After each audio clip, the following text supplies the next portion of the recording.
Chapter 30. To be compared with the glory which shall be revealed in us. By Sister Ruby Aglow. We were preparing to leave Oklahoma to return to Riverdale. It was early Sunday morning, and there was a knock on our motorhome door. It was Sister Diane. "I've had a dream I want to tell you."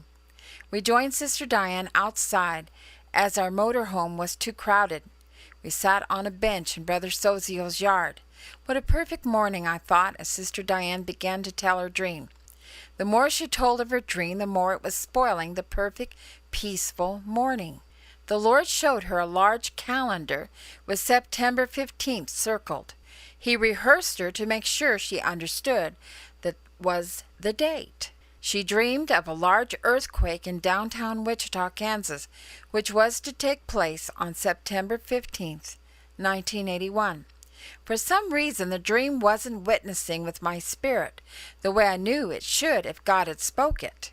I began to look for the reasons why it wasn't registering right.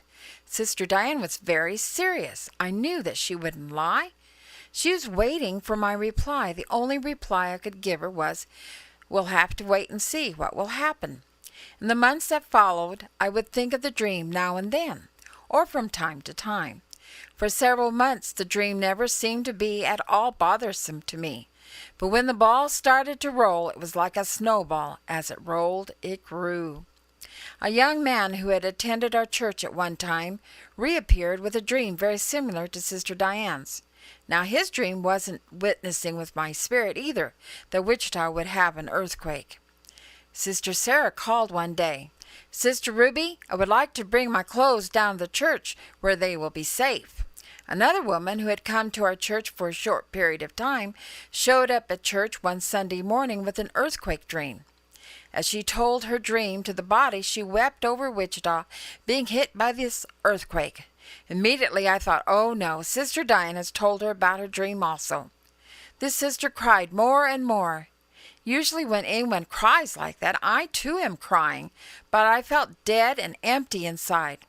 I searched each face in our congregation, and not one tear. I felt relieved my discernment was right.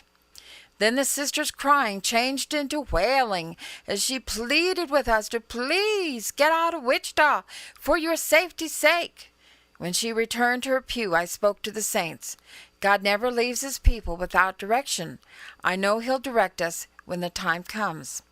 Soon after that service, Sister Diane began to tell us that every person from our portion of the body, whether they were aircraft plant worker or school children or whatever, must leave their job, school, or home and go south toward Oklahoma, and to get as far as they could before the earthquake hit. I'd been praying some even before, but now I knew I must hear from God. I girded up the loins of the Spirit and touched God.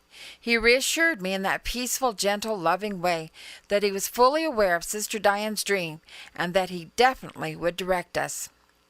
I had questions in my mind before, such as, "Lord, you said you never do anything except you reveal it to your prophet first. Amos 3:7. Surely the Lord God will do nothing, but he revealeth his secret unto his servants the prophets.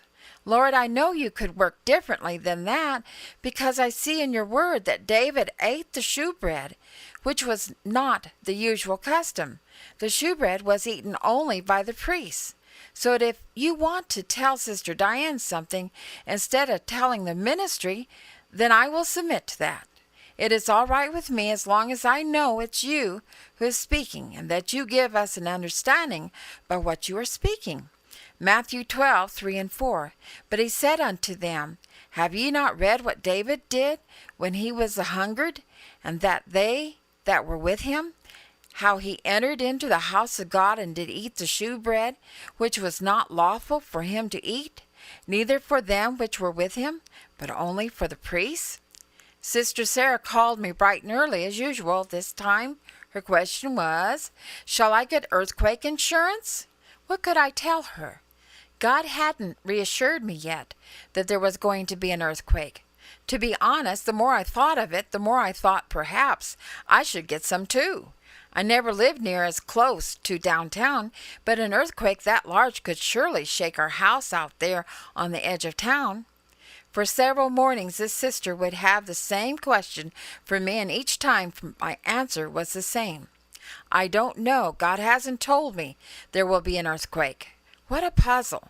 God wasn't giving me a real witness of the Spirit on this, yet I knew Sister Diane wouldn't lie about anything as serious as this.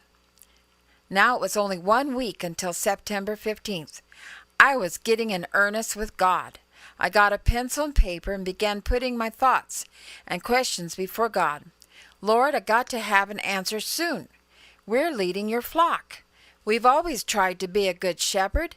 Now you're going to have to come on the scene. God began to speak to me not with words that I heard with my natural ears, but I heard so clear, real definite words from the Lord. What a great relief! Now I know what to tell the body. No, don't tell the body until I tell you, God said. Don't you see how I'm using this to test my people in many ways? He showed me that he was showing his people their fears, their lack of faith, and last but not least, whether they really felt that they could trust God's ministry or not. Then I was instructed by the Spirit to tell all who were present at the Wednesday night service that I had heard from God, but that I could not tell them what he said until Sunday. Many were relieved to hear us say that we had heard from God, and we would give them full instructions on what to do. And that Sunday would give them plenty of time before the Tuesday, September 15th, to think about it. Now Sister Sarah was calling again. She knew that I knew whether or not she should get earthquake insurance. She was very persistent in pumping me. I continued to tell her I'm not permitted to say anything until Sunday. I tried in a roundabout way to hint about what might be best. I knew her resources were limited. The peace I had knowing God had spoke was wonderful, but still there was much unrest in my spirit now about other things. How was Sister Diane going to take this? What would the people think? Would some believe our words and others disregard them? One thing among others that caused me to seek God earnestly when I did was because I didn't want men missing work and the children miss school. Also, I had pity on them because I knew they would try to take along their precious possessions. This could mean renting a truck or trailer, a lot of work and time spent packing.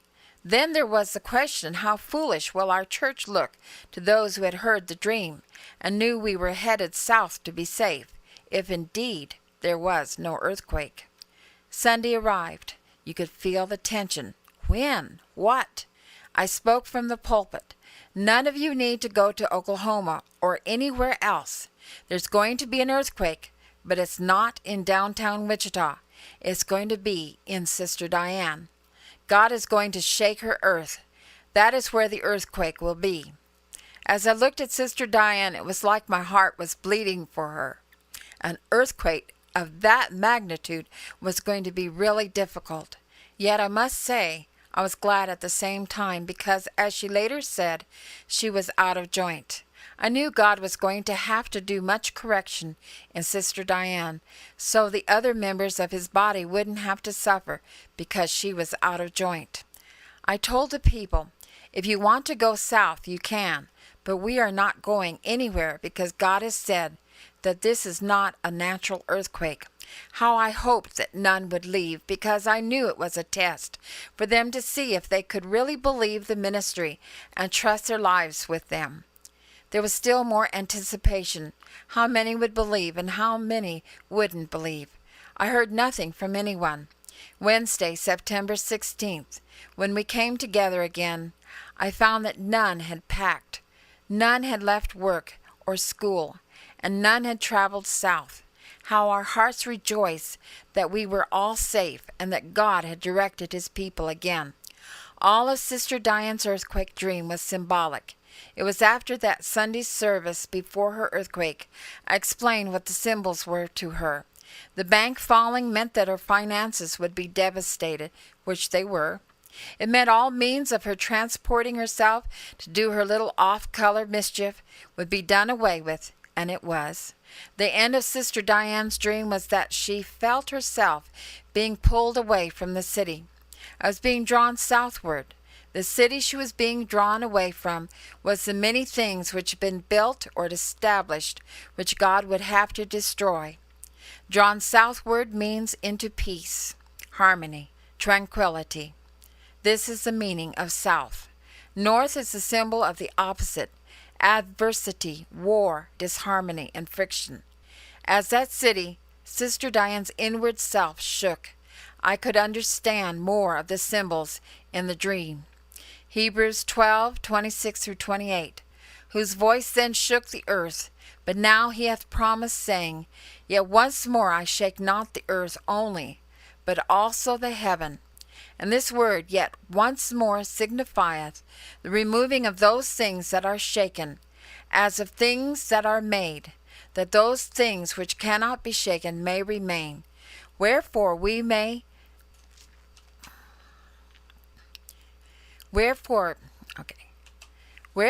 receive a kingdom which cannot be moved.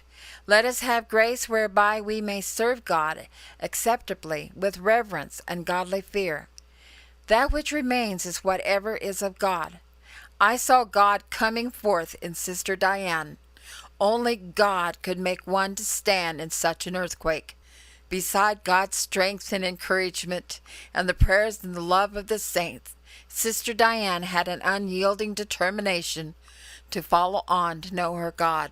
One thing she could never doubt was that God was with her in the earthquake, and he was making himself real to her.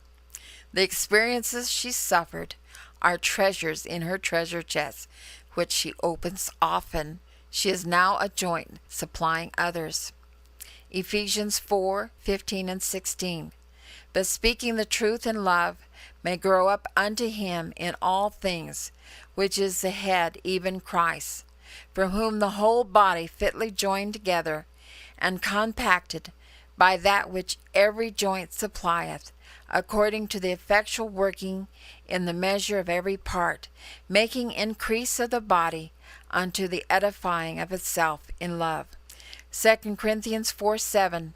But we have this treasure in earthen vessels, that the excellence of the power may be of God, and not of us. Romans 8:18. For I reckon that the sufferings of this present time are not worthy to be compared with the glory which shall be revealed in us.